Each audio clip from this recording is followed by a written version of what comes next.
I graduated from UC Berkeley a while back studying economics and statistics. And so I've been at Facebook for around 4.5 years now, so it's been a while. What I like to do as hobbies, I love to paint, and recently I've been getting into a ton of cooking. I think I'm quite close to baking a good bread, so that's what I'm up to right now. That's awesome. Well, I'm glad you guys are all staying busy and staying productive in quarantine. Well, now we'll get on to the general question. And so first, a very typical question would be, can you describe what a typical workday, what it would look like for you, and what skills are required in your position on a day-to-day basis for that role? And first we have Ben again. All right, so I guess I'm gonna be first for every single one of these. Okay. Yeah. You got the mustache for it. No worries. Yeah, I was actually thinking about this question, preparing for it since the last intro. So again, this hasn't had too much thought into it, so I apologize. But it really depends. I think it depends on kind of what like the projects for the quarter could look like, what stage of the quarter we are in. For product managers, I think there's a whole wide range, and it kind of depends on what company you're in, but at least in the one that we're in, you have to operate on multiple latitudes. And what that means is in some stages, you might do planning for the quarter, for the year, figuring out what you need to do, what you want to do, what you should be doing, I guess, and then all the way down to the execution of it. So this week in particular, I think we're really focused on, we got out of planning, so now it's really focused on execution. So my day-to-day usually looks like, unfortunately, a lot of meetings, a lot more than I preferred to. And what skills are required? Strong communication, I guess, some organization, but it's really, it's not, I would say, nothing really stands out particularly too much, but it's really this idea that like, hey, we as a team need to go deliver on some feature or I want to do something, and it's really about executing. No team, no feature, no thing is identical from each other. So you kind of have to adapt to the people you work with, the problem you're trying to solve, and what goals you're trying to accomplish, which is really vague, but I apologize. That's fine. Awesome. So next we have Jerry. Yeah, hey guys. So I think my role breaks down in 3 main areas. 1, it's problem solving. 2 is really trying to understand, I guess, cross-functional work, which is working with cross-functional teams. And the 3rd piece of it is presentations. So the first piece of it, the problem solving, in a strategy role, you are going to be working with executive teams. So think about the directors, VPs, presidents, the C-suites of the companies that you'll be working for. And there will be areas where you identify problems where they'll say, hey, we want to capture this part of the market. How do we do that? And then that's where a lot of your problem solving skills has to come in, and business acumen, because then you have to say, okay, well, what exactly are we doing? How do we structure this? How do we go about it?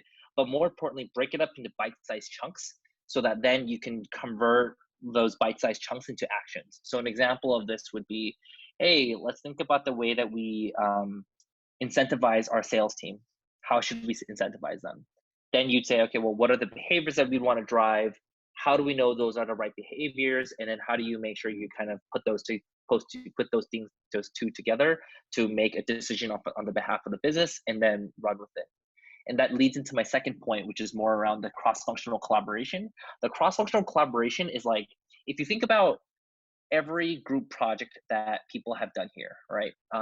You guys probably have done a school project or an internship project with multiple people, or maybe even in an organization like DWIB, right?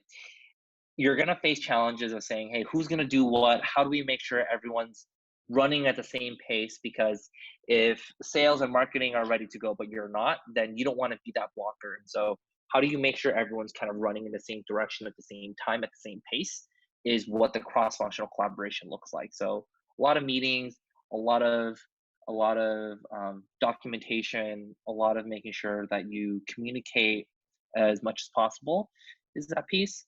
And then the third piece, the presentations part, is my director always says this: your idea is only as good as people perceive it, right? And so much of the work that we do is behind the scenes, that we spend a lot of our time making sure that our storylining is perfect, whether the audience is a suite of Google executives, or whether that's the entire sales org. We want to make sure that all the work that we do is very well prepared and very well thought out, so that when people look at it, they go, wow, they actually put in a lot of work to think about that. And that's what you do as a strategist. If you're in any strategy role, you're being paid not because you can crank out Excel models and PowerPoints, but more importantly, it's your problem solving skills and making sure you can think things through very well. That sounds really interesting. Thank you for sharing that, Jerry. And next we have Kimberly.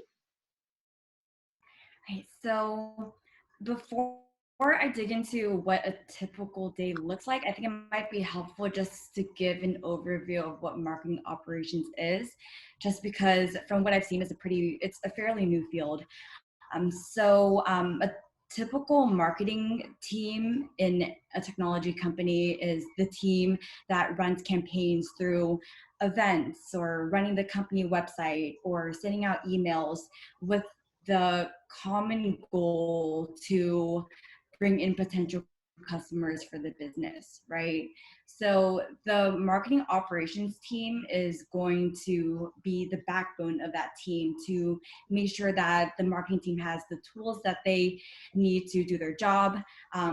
They have the data to target the right audience, and most importantly, have that relationship with the sales team at the organization to make sure that the sales reps are following up with the people that they bring into the company as potential customers, right? So my responsibilities at Zendesk is the latter. So mostly building that relationship between marketing and sales.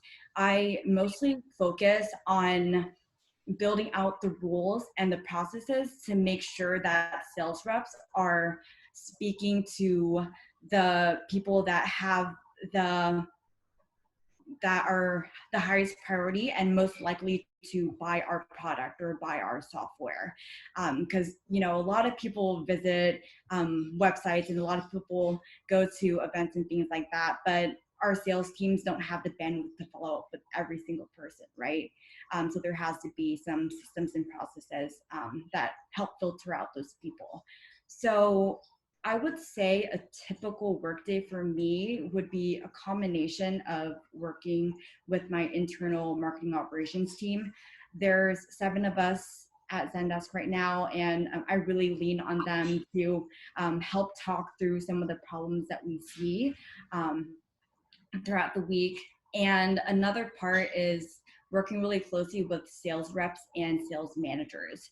If there are any business rules or any sales groups that are introduced on the sales side, which happens all the time at any company, then I'm the counterpart on the marketing side to make sure that we have the right rules put in place to make sure that sales are talking to our marketing leads. I would say a third part of my job is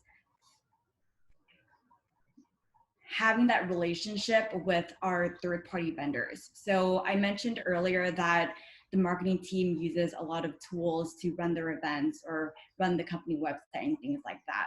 So when there's a new functionality that's available with that third-party vendor, or there's a new business case, a new problem that needs to be solved, or if something breaks, then I'm the first line of defense to reach out to the third-party vendor to make sure that things are working correctly and things are fixed.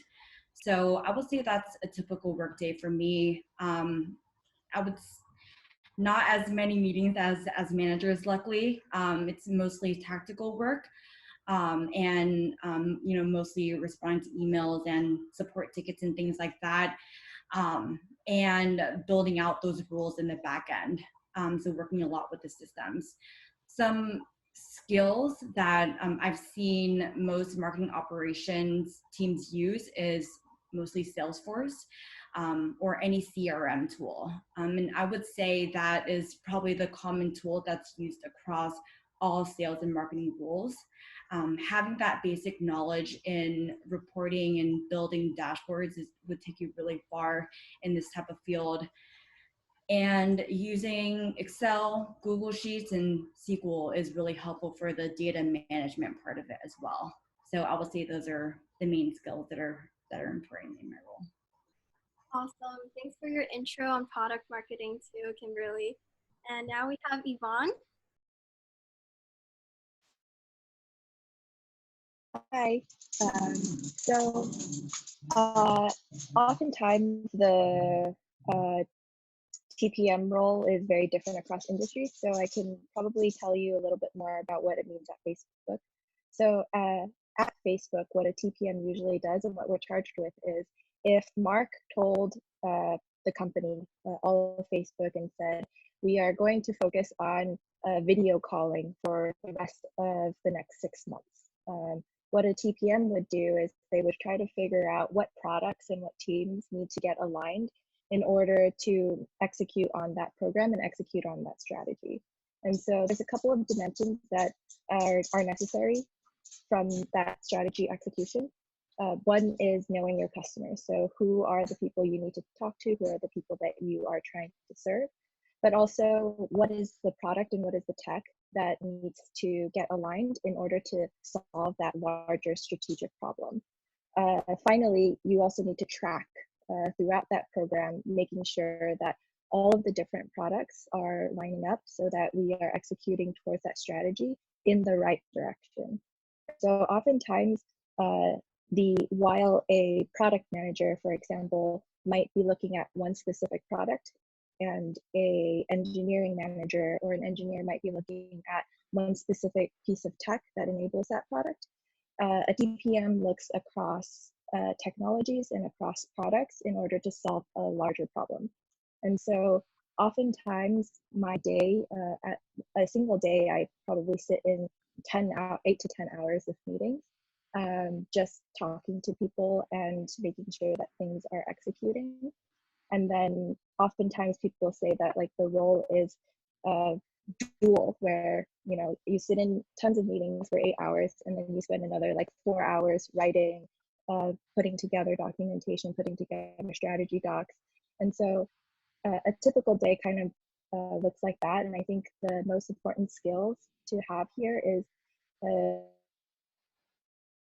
really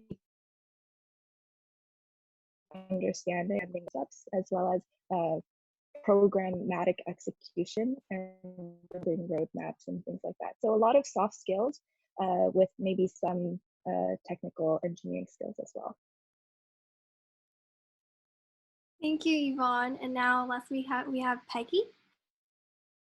Yeah, so for product marketing at YouTube, I know product marketing may be different per company. So for at YouTube, what we do is we each have a baby that we really want to grow to the best that we possibly can. And I think everyone is familiar with mine. It's an ad on YouTube. Sorry.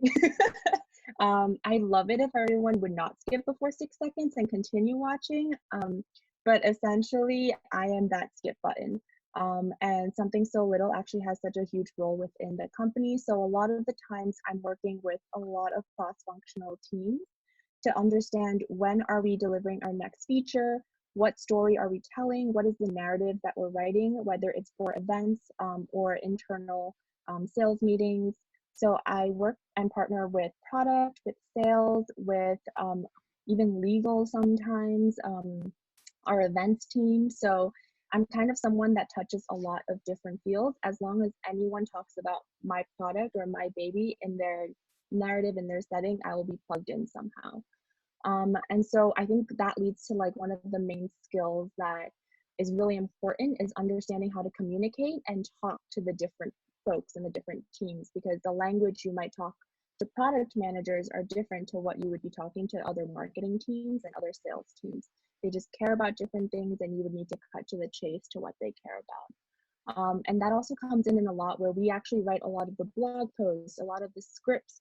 And so writing comes in really key for my role. And then the second one is we also do a lot of fun projects, and this might be one that I just wiggle myself through a lot of the times because I'm more of a creative person. But I love working on like printed booklets, on like video campaigns, on anything like those where I would have to work with a creative agency and we would be in a very creative brainstorming phase. So currently we're working on a project like that right now. So my day-to-day is working a lot with the agency and with internal stakeholders to ensure that we're aligned so that when we do launch, it's going to be something that everyone loves and everyone's bought into, and staying really true to a user insight that really generated that cool campaign. And then the last one that I think a lot of different folks on the call already talked about is problem solving and understanding how you're strategizing your product narrative within the market.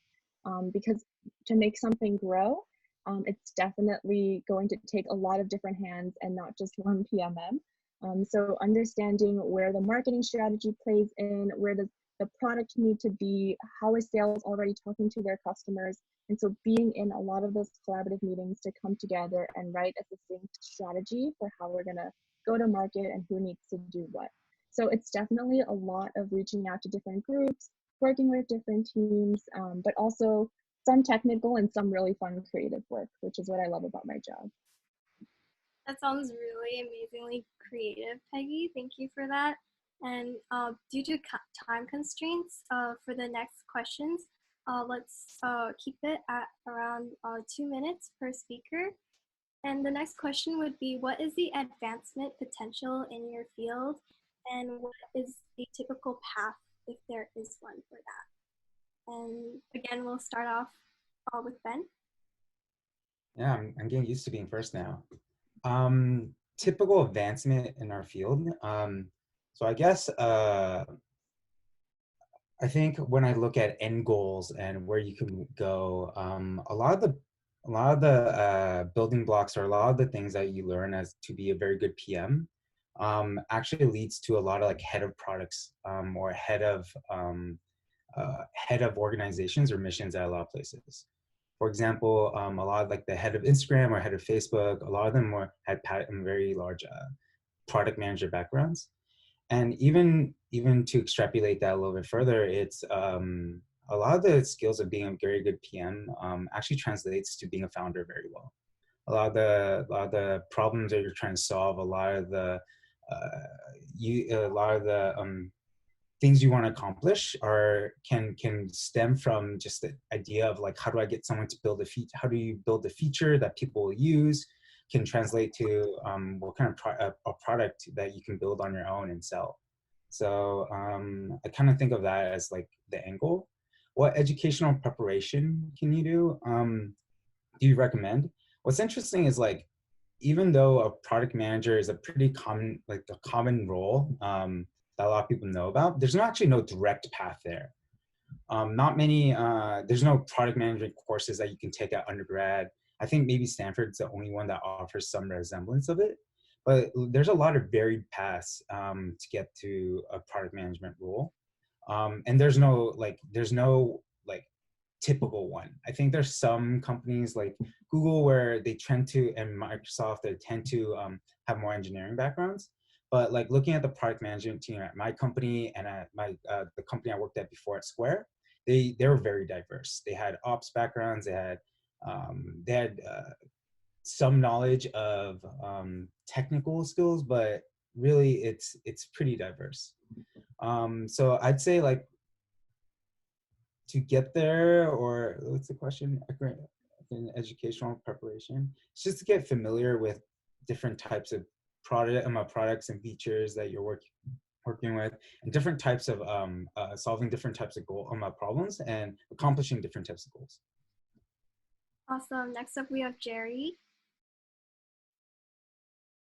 Yeah, I think if the question is more around like what the advancement potential is, the typical exit ops are typically you end up as COO of top companies, especially if you make it up the ranks, you typically end up in either other strat ops roles, or you end up in private equity, venture capital, consulting type roles, because those skill sets that you learn help resolve the company-wide strategic projects, right? So things like, hey, how should we expand? Should we expand into new markets? If so, when and why, and how quickly do we think that we'll be able to get a return on this?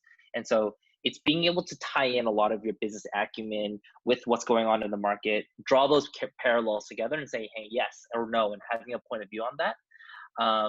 Now, what actually prepares you for this? I think the best thing that prepares you for the type of strat ops type role is just going to consulting. Almost all my colleagues are ex-consultants. We just hired someone from a hedge fund who's a senior associate there. We hired someone who's an engagement manager from McKinsey the before. My manager spent 10 years at Bain. And so I think consulting really gives you that problem-solving skill set, ramping up on different topics very quickly, but most importantly, influencing executives when you're not an executive. And so I don't think that there's a course that teaches you that. It's more so just having an on-the-ground learning experience that I think really prepares you well for that. Awesome. Next we have Kimberly. So I would say being in marketing operations role, the skills that you learn is similar to what a lot of our panelists said. It's being able to work cross-functionally, right? So being able to speak to different teams, use different languages when you're speaking to like a developer or someone on the sales team. I think having that skill can help advance you in a lot of different roles. Obviously in marketing operations, sales operations, any operations role. And in marketing operations, you also work a lot with data. So I would say that any role that involves like using SQL or any of those data management tools would be, you can easily plug into those type of roles as well.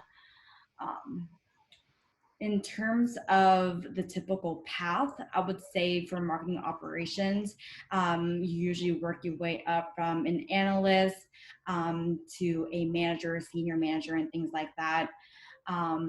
And what can prepare you for this if you're still in your undergrad or pretty early on in your career? I would say for me, being at UC Davis, some of the courses that really helped me was Stats 141. I don't know if you guys still have that. It teaches you a lot about SQL. That was super helpful as I was applying to these type of roles coming out of college. I don't know if you guys still have this one, but PLS 21. It teaches you a lot of the basics around Excel and just like basic things around Microsoft Word, which sounds very basic, but some people don't know how to use those tools. So taking those courses and kind of building up your resume while you're still an undergrad would be really helpful to prepare you in any operations role. Yeah, PLS 21 was definitely crucial. And now we have Peggy. Yeah, so there's a lot of advancement potentials, I think, in marketing. And I think what's interesting about marketing is that there's so many different types of marketing. And so it really depends on what you're interested in, but it's also very easy to jump around. And I will also say a lot of people that go into marketing don't necessarily have marketing backgrounds. They can come from anywhere from sales, from the ops world, from the strategy world, but they have an inkling of interest in marketing. We actually have a lot of coworkers that are from sales and consulting that decided, hey, I wanted to try out what the marketing world looks like, and they jumped over. So there's no clear linear path, but I will say that marketing, a lot of what you learn is through experience. So whether you're interested in creative and you end up going into the brand marketing world, but then later on you actually feel like, oh, actually through this experience, I'm interested in product, it's actually not a hard jump to go from brand marketing into product marketing, because a lot of the skills in communication, in understanding how you think about and talk about the user, the insights that you start each project out with, they're all very similar. So you can always make it flex and always jump through. I guess a lot of people at the end of the day would probably say the track is to CMO, or even like to start your own company as you're going into the marketing world. But again, it really depends per person, and what type of marketing you're interested in. I would say for coursework, and the typical path when you're starting out, there's a lot of marketing associate positions. There's a lot more associate programs now that are out there for people that are just trying to enter in, especially for large tech companies like Facebook and Google. They have associate product marketing manager programs that actually span outside of not just product marketing, but other like analytical marketing, brand marketing, creative marketing. So I would look into those, and typically then you can just with experience grow your way up into the marketing world. Yeah. That was really insightful, Peggy. Thank you for that. And now we have Yvonne.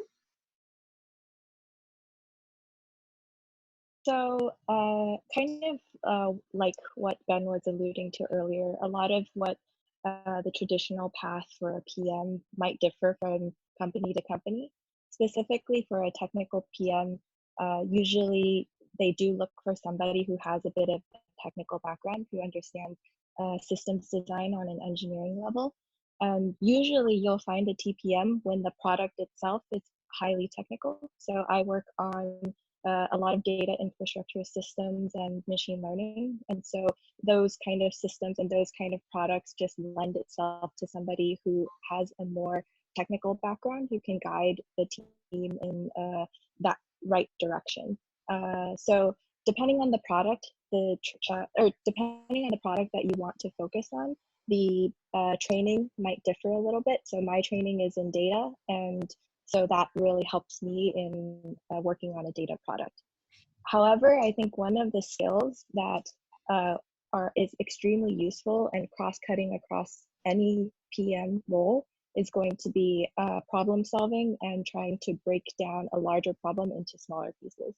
And so regardless of kind of what coursework that you do end up taking, I'm sure that a lot of those learnings on a more meta level, I guess, are applicable when you like walk into an interview to walk into a PM interview or a TPM interview, or even, you know, as Jerry mentioned, even in his role, he does a lot of that type of problem solving and breaking down those issues. So that's kind of what I would recommend. Awesome. Thank you guys for your guys' responses. We all learned a lot. And now because due to time constraints, we'll open it up to the audience to ask questions. And for these questions, please try to ask a general question where up to 2 panelists can answer, so we can all have multiple perspectives on this question. And using the raising hand feature, does anyone have any questions for our awesome speakers?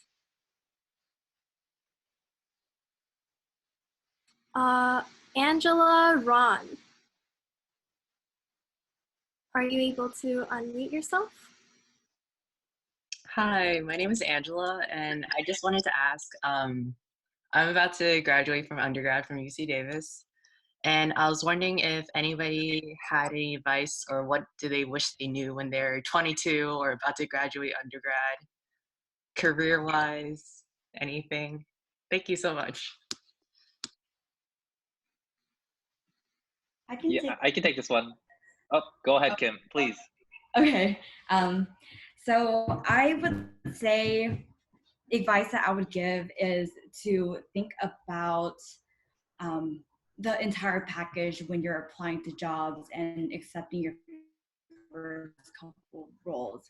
I remember being in your shoes and being a senior at UC Davis and, you know, mostly applying to jobs or companies that have a very well-known name, companies that my parents know, and the ones that have the coolest perks, which are all important and valuable in some aspects, but there are so many other things out there to consider when you are looking to be happy in your first role.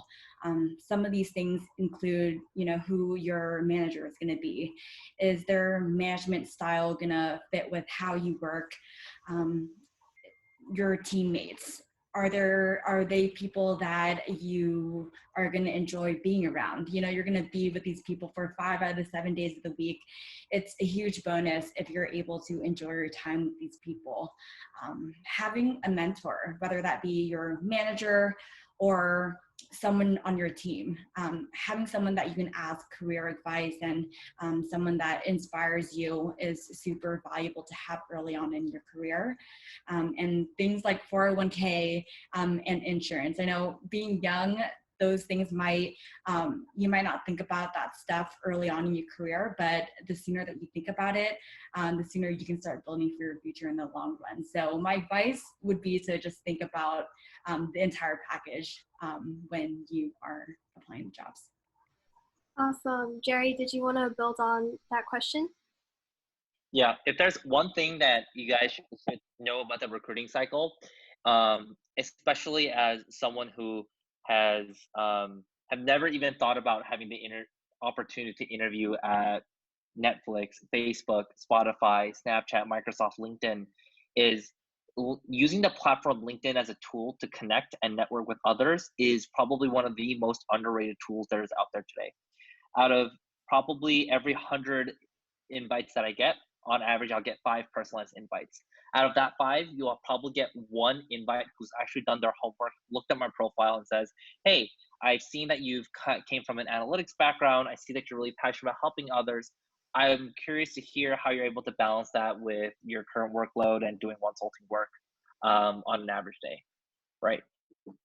If my inbox is representative of the type of messages that people get, chances are what you can do is reach out to, if you're someone who's just starting out in their career, network with people, especially if they're working at the companies you eventually want to work for. If you're a student, you're trying to look for an internship or hiring manager, literally go on LinkedIn, search up the companies and the positions that you want, look at those people that are currently in those positions, read their profile, and send a personalized invite about something that you've read in their profile that resonated with you, and tell them why it resonated with you.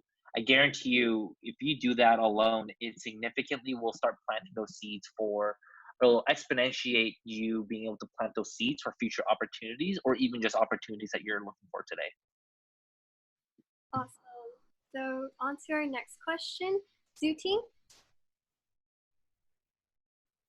Hi, my name is Zhu Ting, and I'm actually a first-year econ major at Davis, and I want to ask something regarding what Yvonne said earlier. She was saying something about machine learning, and I was wondering, because right now I'm not too sure if I want to switch majors now, so I was wondering how that incorporates into your job more, and also how what are some tips that you guys could give for someone who's trying to figure out what they want to do in the future? That's a really good question, Suting. So I think one of the interesting things actually about finding a job in general, especially your first job, and I think most undergrads don't realize this, is that 70%, and this is something that my mentor told me, which is 70% of learning happens actually just on your job. The other 20% happens through your mentors and through people you meet. And really only 10% of what you do at your job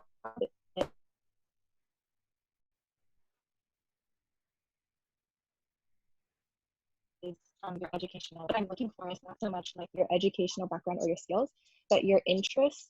If I'm interviewing for is not so much problem space. If you're interested in machine learning, get educated about the existing products, the existing tools, the existing technologies, and be passionate about that area. Be really good at those soft skills like problem solving, understanding the market, collaborating with other people, and the rest will shine through in your interview, and it'll make the path a lot easier. So I would say passion, some of the soft skills, and just a desire to learn, I think are probably the most important. Awesome. Thank you, Yvonne, for that. Next, we have Sharif Abbasi. Hi. Yeah, I really appreciate you guys talking to us and just giving advice regarding like product management in general, like those type of careers. My question came more behind the idea of like I'm working at a biotech startup this summer where I'll be doing market research, statistical modeling, and working more on the account management side. And I was wondering how I could pivot that sort of experience this summer into potential PM opportunities down the line and next summer specifically. I could take this one. Yeah, like I mentioned before, it's the path to PM, it varies from person to person and it's very, very diverse. But start early on finding ways to reach outside of just your day-to-day responsibilities. It sounds like you're, as an account manager, you're kind of working with customers a little bit more, scenarios like that. Listen to what your customers have to say and see if there's a problem that's not being solved today that you want to go solve. Go pitch that to somebody, get some buy-in and get some alignment that hey, this is something you can champion and something that's kind of overlooked. Something we are supposed to do, but I don't do as often, is actually just listening to customers more generically on a day-to-day basis.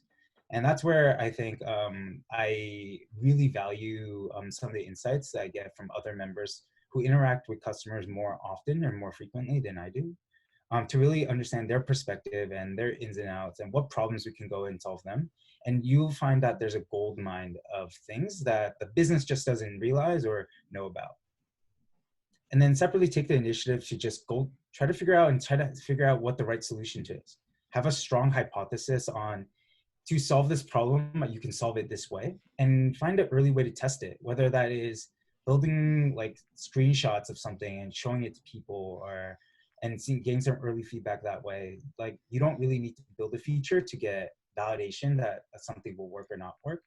But yeah. No, for sure. Thank you. I appreciate that. Also, just to add on to that, I think just opening this up to everyone as well, how you talk about your experience is the story that you want to tell.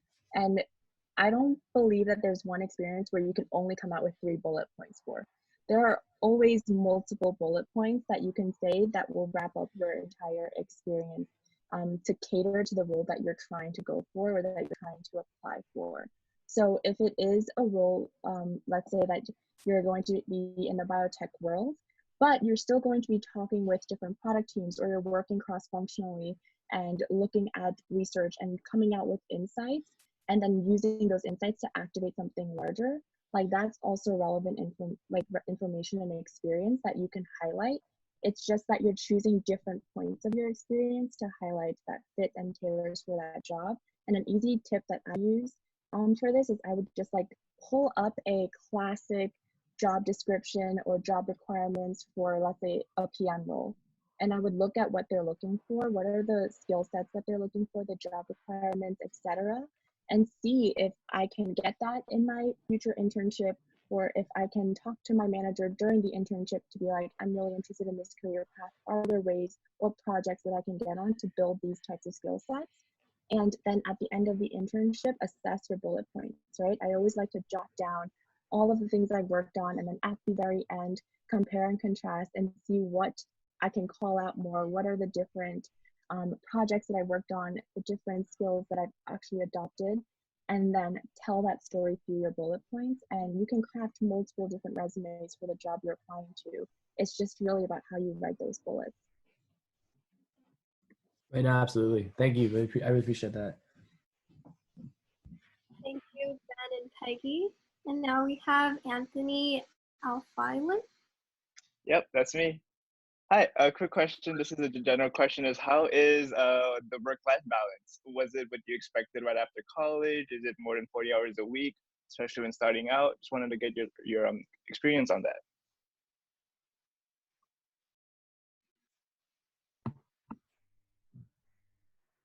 Anyone want? Yeah, I can. Oh yeah, I can jump in here. So I think work-life balance for me, it comes and goes. When you work on a business where majority of your stakeholders are execs, typically they can be very demanding. And so there are times when I'll have really chill weeks and I work 30, 40-hour weeks. There are other times when I'll be working 60, 70, 80-hour weeks. And so it depends. But I think work-life balance, more generally speaking, has to do with just setting expectations, understanding that, hey, I only have X amount of hours in a week. Tell me what the most impactful projects that you want me to do are. And so if you're able to strike that balance quite well, I think you're by and large able to strike that. But for me, it ranges from working 30, 40 hours a week some weeks and 60 to 80 others. Yeah, one of my mentors actually talks about this pretty frequently. When I first joined Gusto 5 years ago, we were a really tiny startup, and we didn't have product market fit. We were trying to figure out how we're going to grow this business. And something my mentor told me early on was, don't strive for work-life balance, look for work-life harmony. The variables in your life are not always constant. So when you try to strike a balance, which is like this line in the sand somewhere, there's no one size fit all for every situation you'll find yourself in life in. Sometimes like you'll find yourself, like Jerry said, in situations like you might have more demands at work, but you can actually do that by giving up some of your plate, reducing things on your plate on other aspects of your life. And don't get glued to this idea that like a world is supposed to be static. You're supposed to work 40 hours a week. You're supposed to do X. You're supposed to do Y. Just every context is situational, and find something that works for the situation and yourself. So for example, I know a lot of my peers now are parents, and due to COVID, they actually have less time to give into work because they have kids at home, and that in itself are a full-time job. And their harmony just changes a little bit to adjust for that, and that's fine, and that's completely okay. Thank you, Jerry and Ben. We have one more question. Talika Hawk. Yep. Hi. I want to thank you guys for doing this. And one question I had for you, Jerry, you mentioned how connecting with people on LinkedIn is a great way to expand your network, and it can also be a useful way to find jobs. I was wondering if you guys have any suggestions on what are some other creative ways that you can approach the hunt for full-time opportunities, and what are the best platforms to use or maybe methods to consider when you're doing so? Love this question. Okay. I'm going to run through everyone an exercise right now. Does everyone have a LinkedIn? Well, Yes. I guess, yes, I hope so. So if you go on linkedin.com right now and you type in on the search bar, let's say associate or let's say Facebook, right? The way that you can find hiring managers actually is you can type in the company and the word hiring. If you're able to do that, then what you're gonna find are people in those specific companies that are hiring for those roles, right? And this is probably a tactic that like most people don't know about, but it's so easy because literally all you do is just type that into the search bar, and then you'll now find every single person who at least is on a team that's hiring, is doing the hiring themselves, or is supporting a business that is hiring. And that way, that's a little small trip and take that you can use to find all those hiring managers. Thank you.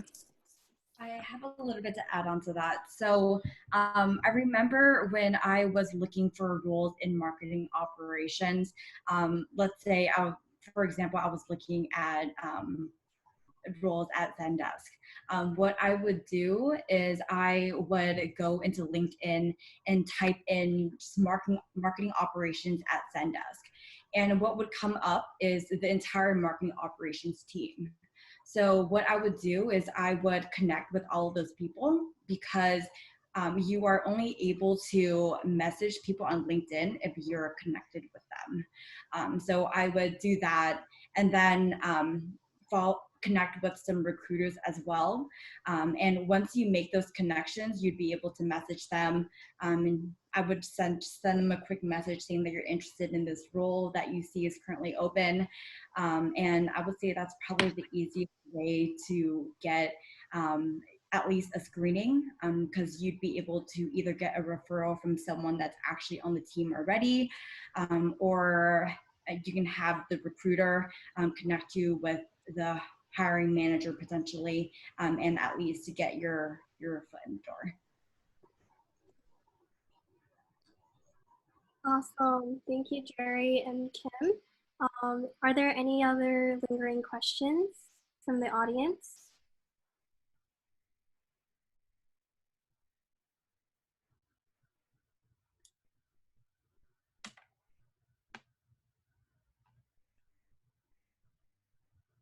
I'll have just one general advice for all graduating people who are recently entering the workforce. I'll say in the last like 5 to 8 years, we were in like this golden period of economic growth where there was a lot of companies starting, being created, also hiring and growing. I think it would be, to keep it real with everybody, it's not, you shouldn't have those same expectations coming out of this summer, as well as probably the next couple summers. But so just be vigilant. Something I wish I learned earlier was failure is 100% okay. Something I used to get like that used to weigh down on me a lot was not getting that opportunity, not succeeding in this one thing, and really get me down. And it would probably impact what I did next quite a bit. But don't let that get you down. Have the resiliency, bounce back stronger, don't give up, and work really hard, and you can get what you need or set out to accomplish. Thank you, Ben, for that advice. That was very meaningful. Due to time constraints, we're going to have to end the session here. Feel free to reach out to our amazing speakers. Once again, thank you guys so much for joining us tonight. It was really insightful to hear about all of your different experiences, and you guys have also gave us lots of advice that we're going to utilize. If you guys have any LinkedIn or any ways of reaching out to you guys, feel free to type it in the chat box. And yeah, and also, Jerry, did you have a link that you wanted to share to the audience? I can put it in the chat box. So do you want to? Yeah, that'd be great. Yeah, the small plug is we actually are doing a big LinkedIn Live tomorrow where we have people from Microsoft, Cisco, Google joining for Onesulting. So if you guys go on LinkedIn and search Onesulting, we have monthly speaker series where we have recruiters from Airbnb, Lyft, Uber, Google, YouTube, and so check us out. So I sent the link in the Zoom chat. And thank you all for attending this session. And if you guys want to connect with DWIV, here are some of our links.